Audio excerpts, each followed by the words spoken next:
The massive alien vessel appeared over New York without warning. Its metallic surface gleamed in the morning sun, stretching nearly a mile across. The world watched, breath held, as a holographic projection materialized above Times Square. The alien commander, tall and imposing with crystalline features, delivered their message: "Humans, your species has been deemed unworthy of joining the Galactic Federation. You are primitive, violent, and unpredictable. We hereby declare war on humanity. You have 24 hours to surrender, or face annihilation." What happened next would go down in human history as the moment that changed everything, but not in the way the aliens expected. Captain Tom Miller of the U.S. Air Force was the first to respond. He didn't launch missiles or scramble fighters. Instead, he hacked into the alien transmission and sent back a single image, a meme of a cat saying, "Come at me, bro." The alien commander was confused. Their extensive research hadn't prepared them for this response. While they processed this unexpected development, social media exploded.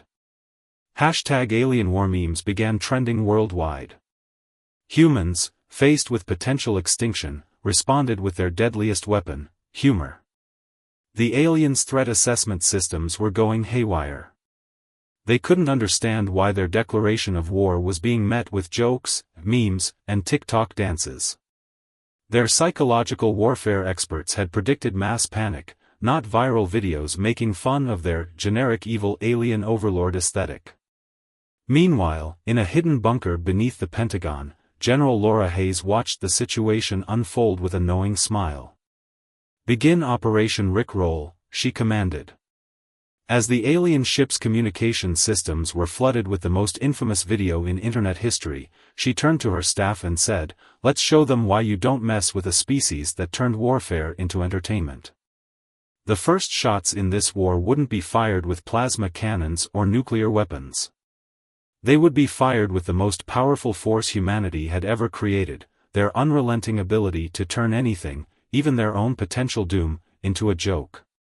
And somehow, that was more terrifying to the aliens than any weapon could ever be. The alien commander, who humans had already nicknamed Crystal Face across social media, was experiencing something their species had never encountered before: viral humiliation. Every attempt at intimidation backfired spectacularly. When they launched probe droids to scan Earth's defenses, humans attached googly eyes to them. When they tried to jam Earth's communications, people started using carrier pigeons with memes tied to their legs, just to prove a point. But beneath the surface of this seemingly chaotic response, humanity was executing a brilliant strategy. Every meme, every joke, every viral video was actually gathering crucial intelligence about alien technology. Each interaction revealed more about their systems, their weaknesses, and their psychological breaking points. Dr. Mark Thompson, leading Earth's cyber defense team, discovered something extraordinary: the aliens' quantum computers couldn't process human logic. Every time they tried to analyze a new meme, their systems struggled to compute the random, abstract nature of human humor. Their technology is based on pure logic, Dr. Thompson explained to the United Nations Emergency Council. They literally can't handle the concept of something being funny just because it's stupid. We're basically deducing them with Dadaist humor. The resistance took unexpected forms. Grandmothers knitted cozies for alien weapons. Children drew the invaders as stick figures with funny hats. Each seemingly nonsensical action was part of a larger plan, Operation Chaos Comedy. The alien fleet's primary AI began showing signs of strain. It had been programmed to counter every known form of warfare, but not this. How do you fight an enemy that responds to death rays with "know you" and transforms your fearsome battle mechs into dance memes? In orbit, the alien mother ship's crew watched in horror as their supposedly intimidating vessel was photoshopped into increasingly ridiculous scenarios. Their feared Supreme Commander was now the star of countless parody videos, complete with auto-tuned remixes of their threat messages. As the 24-hour deadline approached, General Hayes received reports that the alien ships were experiencing widespread system failures. Their computing cores were overwhelmed trying to analyze why humans found pictures of cats asking for cheeseburgers so entertaining. They wanted war, General Hayes announced to her staff, but they never considered that humans had turned trolling into an art form. Now, let's show them our masterpiece. The world waited, armed not with traditional weapons, but with the deadliest arsenal of jokes, memes, and absurdist humor ever assembled. The aliens had no idea that their biggest nightmare wasn't humanity's military might, it was their unrelenting creativity and refusal to take anything seriously. As the deadline approached, humanity launched their counteroffensive. It wasn't missiles or bombs that streaked across the sky, it was the most concentrated burst of digital chaos ever created. The plan was simple but brilliant. Every screen, every projector, every digital billboard on Earth simultaneously began broadcasting what humans called the ultimate compilation. It was a perfectly crafted mixture of Rickrolls, keyboard cat, dancing babies, and every other meme that had ever made humans laugh uncontrollably. The alien ship's automatic analysis systems tried to process it all. Their AI desperately attempted to find military significance in videos of people falling over with the sad trombone sound effect. Their tactical computers crashed trying to determine the strategic importance of Doge, speaking in broken English. On the alien mothership, the situation was reaching critical levels. Supreme Commander, a subordinate reported, "Our systems are detecting something called Big Chungus being projected onto our hull. We don't understand." The alien commander, whose holographic appearances were now automatically being edited with googly eyes by Earth's defense systems, was experiencing the first recorded case of alien migraines. Their species had evolved beyond the need for aspirin centuries ago, but now they found themselves wishing they'd kept some around. Meanwhile, Dr. Thompson's team made a breakthrough. Every time they try to analyze our memes, their quantum processors have to consider every possible interpretation simultaneously, he explained. We're not just confusing them, we're literally overheating their systems with abstract thinking. The alien's sophisticated translation matrix was working overtime. It could handle 10,000 languages, but it crashed completely when trying to decipher what "yeet" meant in various contexts. Their cultural analysts were submitting resignation letters after trying to explain why humans found pictures of beans in unexpected places so hilarious. General Hayes received word that the alien fleet's communication systems were in chaos. Their ships were accidentally broadcasting their internal confusion, which humans promptly remixed into auto-tuned songs. These songs were then transmitted back to the aliens as Earth's official military response. But the true masterstroke came from an unexpected source. A group of teenage gaming streamers had figured out how to project their Minecraft builds onto the alien ship's force fields. The fearsome invasion fleet was now decorated with giant pixel art of smiling faces and cats giving thumbs up. Their entire military doctrine is based on spreading fear, General Hayes observed. They never considered what would happen if their target audience literally couldn't take them seriously. The alien commander watched in horror as their fearsome armada became a global source of entertainment.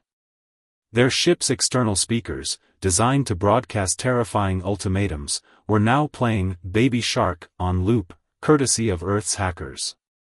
As the 24-hour deadline neared its end, humanity's response had evolved into something the aliens had never encountered in their millennia of conquest, a planet-wide comedy show where they were the unwitting stars. What the aliens didn't realize was that this was just phase 1. While they were distracted by the digital onslaught, humanity was preparing something even more devastating. They were about to unleash the power of dad jokes. The alien fleet hovered above Earth's major cities, their mighty weapons primed but their systems in disarray. That's when humanity unleashed their secret weapon, Operation Dad Humor. It began with a simple transmission from a retired physics teacher in Ohio. "Hey aliens, why don't you invade Saturn instead? Because it has the best rings. The alien AI flagged this as nonsensical and irrelevant. But then another transmission followed. What do you call an alien with 3 eyes? An alien. The alien's logic circuits, already strained from processing memes, began encountering fatal errors. Their advanced AI couldn't comprehend why humans were responding to invasion with wordplay. More importantly, they couldn't understand why their own crews were beginning to chuckle. Supreme Commander, an alarmed officer reported, "Our troops are experiencing involuntary facial movements. Some are even making strange rhythmic noises. I believe humans call it giggling." Dr. Thompson's team had discovered something extraordinary. The aliens' universal translators were programmed to find perfect meanings for every word. When faced with puns and dad jokes, they kept searching for deeper significance that didn't exist. It was like trying to divide by 0, their system simply couldn't handle it. General Hayes mobilized Earth's dad forces. Fathers worldwide were given emergency broadcast access. The alien fleet was bombarded with classics like, "What do you call a fake noodle?" "An impasta," and "Why don't eggs tell jokes?" They'd crack up. The effect was devastating. The aliens' highly evolved brains, adapted for pure logic and efficiency, had no defense against the groan-inducing power of dad humor. Their ship's computers, desperately searching for military significance in jokes about pizza toppings and refrigerators running, were falling into endless loops. But the true breakthrough came from Bill Wilson, a retired accountant and notorious dad joke enthusiast. He managed to hack into the alien command channel and asked, "What did the alien say to the garden? Take me to your weeder." That was the tipping point. The alien commander, who had withstood centuries of warfare, finally cracked. They were caught on camera snorting with laughter, a serious breach of their species' strict code of emotional control. The alien fleet's discipline was crumbling. Some ships reported their entire crews were engaged in something humans called pun battles. Others were attempting to create their own jokes, with hilariously bad results. Why did the human cross the solar system? To get to the other side of the galaxy. Meanwhile, Earth scientists made another crucial discovery. The aliens' neural networks, designed to learn and adapt, were being fundamentally altered by exposure to dad jokes. They were developing something their species had engineered out millennia ago, a sense of humor. "We're not just defeating them," Dr. Thompson announced to the UN Council. "We're actually rewiring their brains to appreciate bad puns. This is beyond psychological warfare, it's evolutionary warfare." As the alien fleet's formation began to wobble, with ships tilting to the side like beings holding their aching ribs after laughing too hard, humanity prepared for their final push.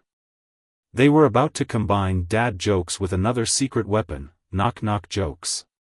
The alien commander, wiping tears of unwanted laughter from their crystalline eyes, realized too late that they had made a terrible mistake. They had expected to face humanity's weapons, but instead, they were facing humanity's wit, and they were hopelessly outmatched.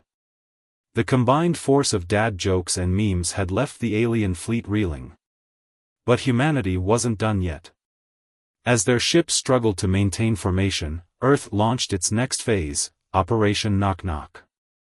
It started with a simple transmission from a third-grade classroom in Kansas. "Knock knock."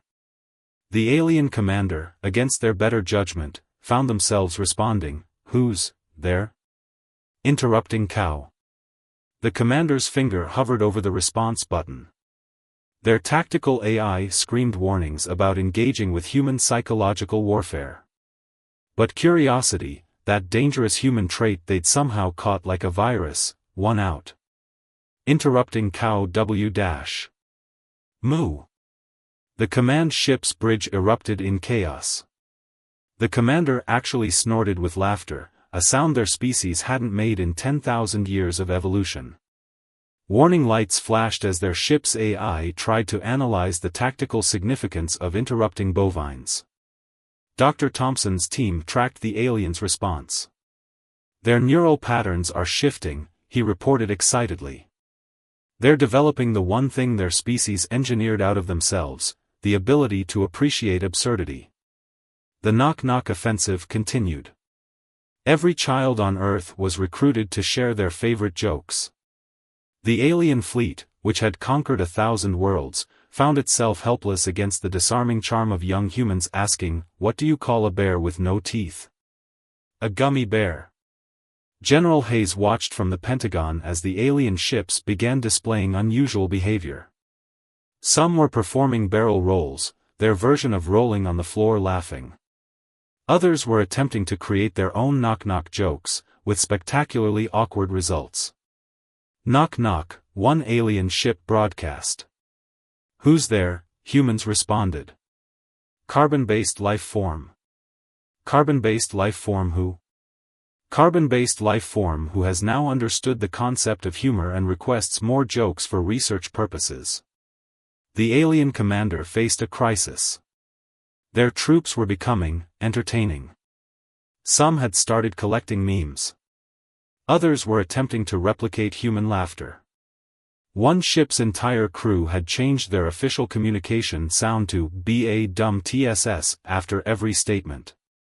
But the real turning point came when Bob Taylor, a professional comedian, hacked into their frequencies and delivered the oldest joke in human history: "Why did the chicken cross the road?" The alien fleet's remaining logical defenses crumbled. Their sophisticated AI, attempting to calculate all possible road-crossing scenarios for galactic poultry, finally gave up and displayed the error message, 404, "Serious business not found." The commander watched in a mixture of horror and amusement as their fearsome invasion force transformed into something unprecedented, the galaxy's first comedy appreciation society. Ships were now sharing jokes between themselves, organizing meme contests, and worst of all, developing their own sense of comic timing. "We've done more than defeat them," Dr. Thompson announced to the UN, "we've actually changed them. They came to destroy us but instead found something they didn't know they were missing, the ability to laugh." As Earth prepared for its final push, combining every form of humor they had deployed so far, the alien commander made an unprecedented decision. After all, if you can't beat them, join them in open mic night? The alien command ship's bridge had changed dramatically. Where once stern-faced warriors stood at attention, now stood beings trying to suppress grins. The formerly threatening command chair had been unofficially renamed the Joke Throne after someone attached a "Dad Jokes Incoming" sign to it. The commander, who now occasionally wore a novelty tie over their battle armor, purely for research purposes, they claimed, faced the biggest decision of their career. Their invasion force, the mightiest in the galaxy, had been transformed into something unprecedented, a fleet of comedy enthusiasts. Reports from across their ships told the story. The weapons division was now calling itself the Department of Comedic Timing. The strategic planning AI had started generating memes automatically. Even the fearsome battle droids had developed a habit of saying "beep boop" in funny voices. Dr. Thompson's latest analysis confirmed what they had suspected: the aliens' exposure to human humor had triggered an evolutionary response. "They're not just learning to appreciate jokes," he explained to the UN Council. "They're rediscovering a part of themselves their society suppressed millennia ago, the joy of not being serious all the time." The breakthrough came during what humans had dubbed Operation Stand-Up Comedy. Earth's funniest comedians were brought together for a massive galactic broadcast. As the aliens watched humans make light of everything from relationships to space travel, something remarkable happened. The commander stood up and, in front of their entire fleet, attempted their first human-style joke: "What do you call a human who makes you laugh?" "A homo hilarious." The bridge crew stared in shock. Then, for the first time in their species' recorded history, they all deliberately, purposefully, laughed. General Hayes received an unexpected transmission from the alien fleet. It wasn't a surrender, it was a request to join Earth's next open mic night. "We have developed approximately 47 jokes about human breathing apparatus," the message read. "We wish to test their effectiveness on a live audience. But the real surprise came when the alien ships began redecorating themselves. Their fearsome war colors were replaced with what they called fun camouflage. One ship painted a giant smiley face on its hull. Another added the text, "Honk if you love Earth memes," to its stern. The commander made an unprecedented call to their homeworld. "Supreme Council," they reported, "we have encountered something more powerful than any weapon, the ability to find joy in absurdity. Request permission to establish Earth as the galaxy's first center for comedy studies." Dr. Thompson's team monitored the aliens' transformation with amazement. "Their neural patterns have completely restructured," he reported. "They've developed what we're calling a humor cortex. They're not just understanding jokes, they're evolving to create them." The UN received a formal document from the alien fleet. Instead of terms of surrender, it was an invitation to join the Galactic Federation, not as subordinates, but as teachers. "Your species," it read, "has mastered an art form we never knew we needed. We request comedy cultural exchange programs immediately." As humanity prepared to accept their new role as the galaxy's comedy consultants, the commander made one final ship-wide announcement: "Attention all crews. Why did the human cross the galaxy? To teach the aliens how to laugh. And for that, we are eternally grateful." 1 month after what became known as the Great Laugh Offensive, Earth had changed. The alien fleet remained in orbit, but not as conquerors, as students of humanity's greatest weapon, its sense of humor. The United Nations had established the first Intergalactic Comedy Academy. Here, alien diplomats learned the subtle art of joke-telling, the complex science of meme creation, and most importantly, how not to explain the punchline after every joke. They were still struggling with that last part. Dr. Thompson's research revealed something extraordinary. The aliens' newfound ability to laugh had spread across their empire like a benevolent virus. Their entire civilization was experiencing what he termed the Great Lightening Up. Worlds that had once been rigid military outposts were now hosting comedy clubs. "We've discovered that humor isn't just entertainment," Dr. Thompson explained to the Galactic Council. "It's a vital evolutionary adaptation that helps species cope with the absurdity of existence. Also, it makes boring meetings way more fun." The alien commander, now serving as the first dean of the Comedy Academy, had undergone the most dramatic transformation. They had traded their crystal-spiked battle armor for a jacket with patches on the elbows, though they insisted on keeping their novelty tie collection. General Hayes found herself with an unexpected new role, teaching a class called Military Humor 101. Her first lesson, "Why Lightsaber Sounds Make Everything Better," became an instant hit among the alien officers who had never considered that military drills could be entertaining. But the real success story was the cultural exchange program. Human comedians traveled to alien worlds, while alien, humor researchers, came to Earth to study everything from playground jokes to internet memes. The galaxy was experiencing a renaissance of laughter. Bob Taylor, the comedian who had helped turn the tide with the chicken joke, received a peculiar honor. The aliens named a star after him, specifically, a binary star system they now called the setup and punchline. The alien ships, once instruments of war, had been repurposed.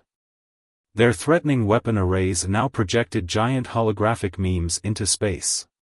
Their former prison cells had been converted into improvisation workshops. One ship had even become a traveling comedy club called the Final Frontier of Funny. Earth's position in the galaxy had changed forever. In the Galactic Federation's official documents, humans were now classified as Class 5 humor beings, with a specialization in weaponized wit. It was the highest honor the formerly humor-impaired aliens could bestow. The commander made their final report to the Supreme Council: "In seeking to conquer Earth, we instead found liberation. Their jokes have taught us more about the universe than 1,000 years of serious study. Also, their cat videos are surprisingly addictive." As humanity prepared to take its place among the stars, they brought with them their most valuable export, the ability to find light in darkness, humor in hardship, and funny cat pictures in every situation imaginable. Dr. Thompson summed it up best in his acceptance speech for the Nobel Peace Prize: "We didn't just avoid a war, we started a revolution. A revolution of laughter. And in the end, that proved more powerful than any weapon we could have designed." The story of Earth's comedy victory became legend across the galaxy. As alien children would learn in their history classes, when humans were faced with destruction, they chose to respond with humor. And in doing so, they not only saved themselves but also taught the galaxy how to laugh. The alien commander's final entry in their personal log read, "Warning to future invasion forces, do not attempt to conquer humans. They will make you laugh, then make you their friend, and before you know it, you'll be telling knock-knock jokes and enjoying it." End log. But wait, here's one more joke.